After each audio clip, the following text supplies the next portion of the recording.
Okay, so we're going to tell a story of a pot selling gone awry, and I'm going to start with well, one time I decided I would start dealing pot.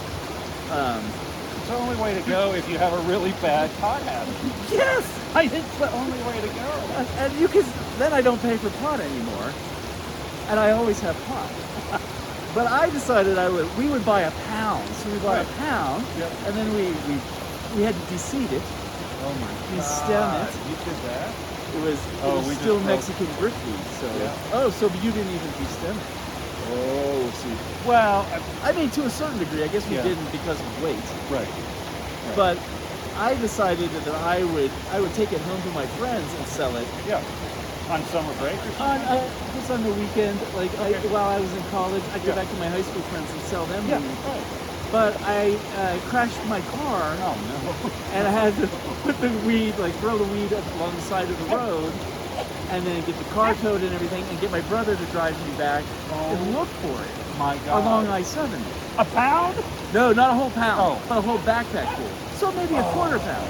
But we had to go back the next day and get it. And On we're I-70. looking on I-70, Oh, and we're looking for it. I found it. I took it home, put it in the refrigerator that was in the garage. And my dad was like, "Why is there a backpack in the refrigerator?" Opened it and saw 25 quarters, and was like, "Who's stealing pot?" My brother. My brother. Come on. So that is a story gone awry. So we did a similar thing. It was like we need to get some weed, and our current supplier had dried up. And that was the thing. You remember Yes. when it was illegal, Dry. it would dry up all the time. Yeah. It's dry. dry. I can't get weed. Well, I know somebody in Las Vegas. We're ended up with some pot. I know somebody in Las Vegas. He always has weed. Let me. 2 days later, two guys got suits. Right? They bought themselves suits and airline tickets, and they're going to Las Vegas. The suits are because when they're there, they got to go to the casinos, but they're not really available. But if they look old enough, they could go in. And to impress the guy who's selling them a pound of marijuana, right, from Mexico, and it's all red, and it's not great. So we would split it up into the habitual user and the fraternity, right? The fraternity and sorority crowd who doesn't know anything. They just want to buy some pot. But that wasn't good enough. We would sell them weed, and then every weekend a frat guy would come back. After every weekend a frat guy would come back. That weed you gave us was just terrible. It was terrible.